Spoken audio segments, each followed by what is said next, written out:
Bonjour, chers abonnés. Ce matin, je vais vous partager un message d'introduction. J'ai mentionné, bon, un bon petit café pour commencer la journée, hein?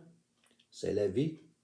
On va commencer la journée avec un message d'introduction. J'ai mentionné dans un message, dans un de mes vidéos précédents, que j'étais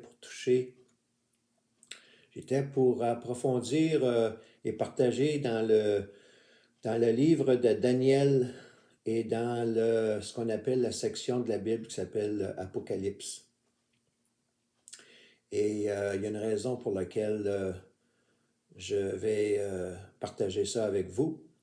Vous n'êtes pas sans savoir qu'il y a beaucoup de choses qui se passent depuis les dernières années dans le monde, pas juste au Québec, partout dans le monde. Et les gens vivent confus, vivent dans la peur, vivent dans la menace. Et tout cela a été prophétisé. Il y en a qui vont se demander, de quoi parles-tu prophétiser? Prophétiser veut dire de communiquer une prophétie. Je vais préciser, pour ceux qui ne le sauraient pas, une prophétie, ce n'est pas une prédiction. Une prédiction, ça se peut que ça arrive, puis ça se peut que ça n'arrive pas. Une prophétie, c'est quelque chose qui est annoncé pour le futur et qui, effectivement, se produit. OK? Alors, c'est ce qui est important à faire la différence. Une prophétie qui est donnée par un prophète, celui qui dit une prophétie, qui communique une prophétie, est quelqu'un qu'on appelle un prophète. Daniel, dont je vais parler dans le livre de Daniel, dans la Bible, Daniel était un prophète. Il a fait des prophéties pour des choses qui sont déjà arrivées et des choses qui sont à venir, sous peu. Dans une période de temps X, parce que lorsque l'on parle du retour de Jésus-Christ, ça c'est pas un mythe, Jésus-Christ va revenir, on n'a pas l'heure et la date exacte. On sait qu'il va revenir, ça c'est sûr, il va revenir. Mais la date et l'heure, ça n'a pas été, c'est pas quelque chose qui compte. Il n'y a pas personne qui est capable de dire l'heure et la date exacte du retour de Jésus-Christ. Par contre, il y a on appelle dans les périodes de temps, on appelle ce qui est le court terme, le moyen terme, le long terme, puis le très long terme. OK? Quand on dit ça, on sait de quoi, on a un peu une idée du laps de temps, de la période de temps. On n'a pas le temps exact que ça va arriver, mais si on dit à court terme, ben, ça va arriver sous peu, dans le court terme. OK? Sans donner d'heure et de date exacte. Alors, mon introduction d'aujourd'hui, parce que j'ai dit que j'étais pour commencer à approfondir dans le livre de Daniel et que je vais aller ensuite dans la section Apocalypse, dans la Bible. Je vais commencer aujourd'hui, je vais commencer avec ça comme introduction pour savoir la raison pour laquelle je vais communiquer avec vous ces passages-là. Ça s'adresse à tous, que vous soyez agnostique, athée, chrétien, catholique, protestant, orthodoxe, name it, là. N'importe qui. OK? Puis, le passage que je vais vous lire ce matin provient d'un discours qui a été fait sur le mont des Oliviers. OK? Ça l'apparaît dans le livre de Matthieu, dans la Bible, dans dans le livre de Matthieu, dans la Bible, au chapitre 24. On va commencer là, OK? Jésus parle de l'avenir. Dans son discours sur le mont des Oliviers, Jésus parlait aux gens et il parlait de l'avenir. Vous allez comprendre où je m'en vais avec ça, OK?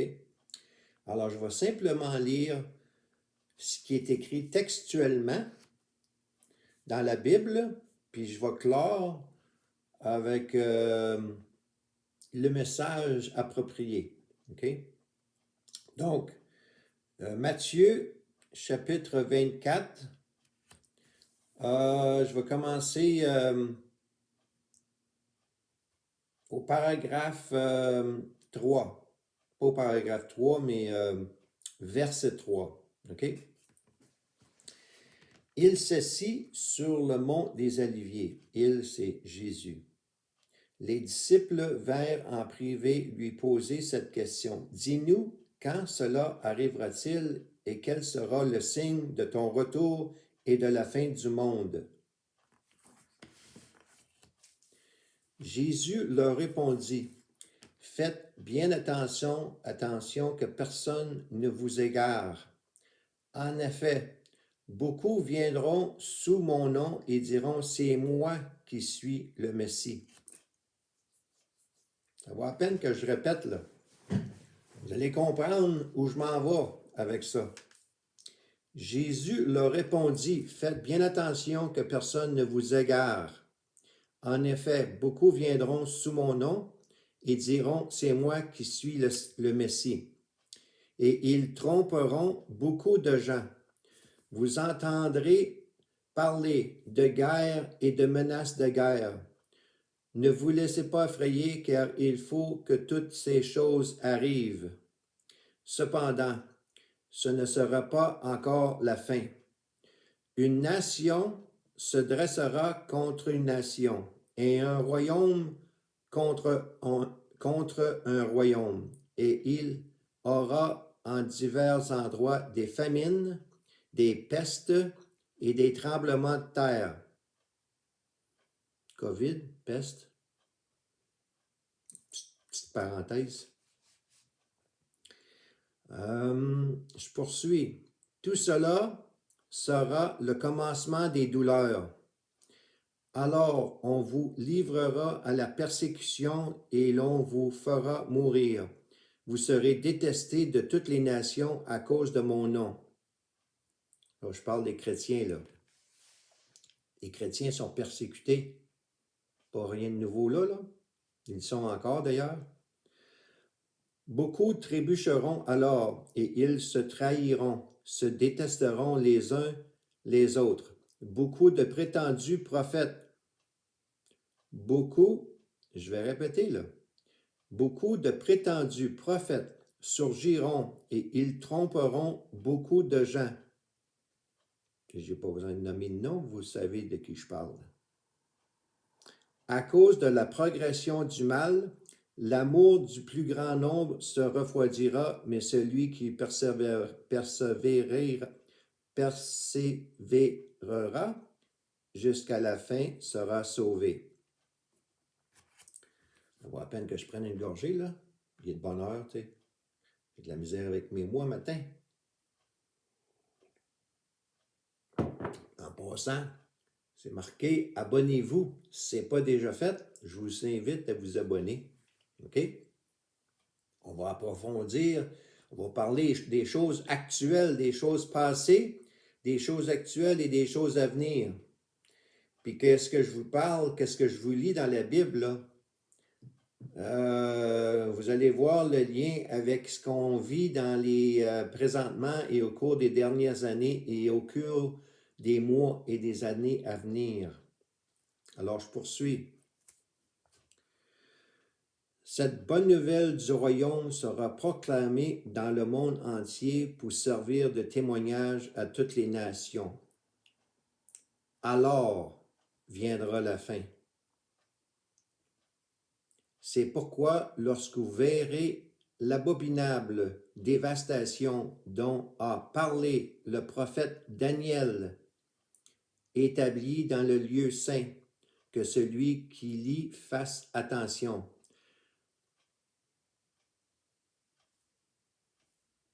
Je vais m'arrêter là. Je suis rendu au verset 15. Donc, j'ai lu.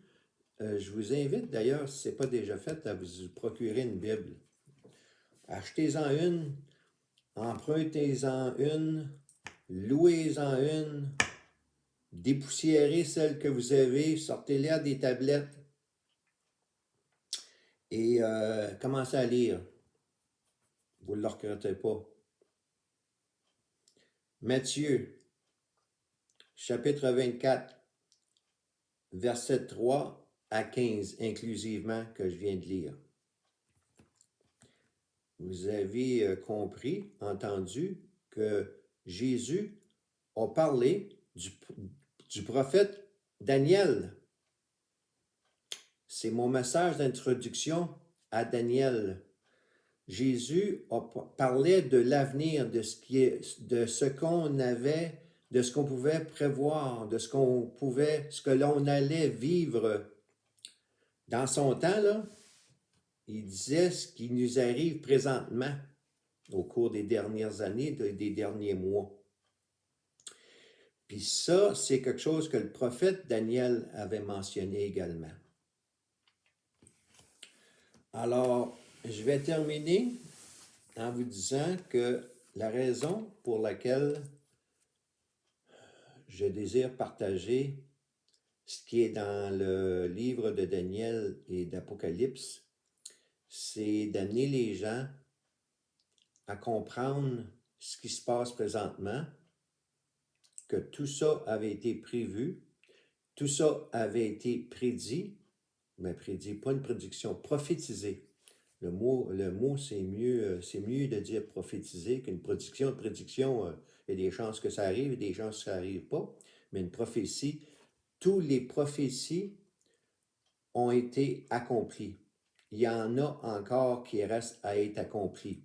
Et on est en train d'en vivre présentement, là. OK? Puis je vais terminer en vous disant que Jésus-Christ va revenir. Il y en a qui n'ont toujours pas accepté Jésus-Christ dans leur vie et donné leur vie à Jésus-Christ et ont fait un tournant dans leur vie.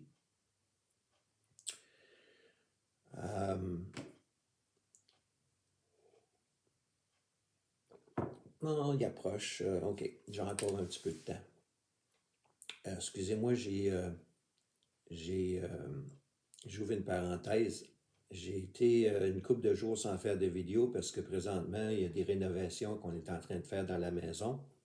Et j'attends une équipe dans les prochaines minutes qui va venir faire du landscaping, du travail d'embellissement paysager chez moi. Et puis, avec toutes les pluies qu'on a eues et le manque de personnel, ça a été retardé. Mais ça m'a occupé au cours des derniers jours. C'est pour ça que j'ai pas pu faire de vidéo. Alors, j'en fais un aujourd'hui. Alors, les faux prophètes dont Jésus parlait, là, on en a présentement, là. On en entend présentement. J'ai-tu besoin de nommer des noms? Il y en a une couple de prophètes au Québec. Vous savez de qui je parle? Donc, lorsque Jésus va revenir, les gens qui posaient la question à Jésus sur le mont des Oliviers, quand Jésus reviendrait, il a dit quand est-ce qu'il reviendrait. Les guerres ont eu lieu. Première guerre mondiale, Deuxième guerre mondiale. Les royaumes contre les royaumes. Les guerres entre nations contre nations. Les tremblements de terre. Les pestes. Tout ce qui devait arriver pour que Jésus revienne est arrivé. Et la dernière chose que Jésus a dit qui devait arriver, c'est que le message de la bonne nouvelle, c'est le contenu de la Bible, de Jésus, de sa vie, de qui il est, de sa vie, puis de la bonne nouvelle de les Écritures, la Bible, ça devait être partagé partout dans le monde. Alors, on est en 2021. À cause grâce à la technologie, les téléphones cellulaires, Internet et tout ça, le message de la bonne nouvelle a été partagé à travers la planète. Ça ne veut pas dire que chaque individu individuellement l'a entendu. C'est pas ça qui est écrit dans la Bible. Chaque nation. Alors, la Bible, la bonne nouvelle, a été, grâce à la technologie, partagée à travers le monde. Alors, les gens ne peuvent pas dire qu'ils ne savent pas qui Jésus est. C'est le point final. C'est à ce moment-là que Jésus va revenir. Encore là, il n'y a pas de date et d'heure, mais Jésus va revenir. Parce que Jésus, tout le monde sait qui Jésus est. OK? Il n'y a pas personne qui peut dire qu'ils ne savent pas c'est qui Jésus, puis qui n'ont pas entendu qu'il était pour revenir. Alors, je vous laisse là-dessus. J'ai dépassé 16 minutes. Alors, je vous invite à lire dans la Bible ce que je vous ai partagé. C'est mon message d'introduction pour la journée. OK? Ciao!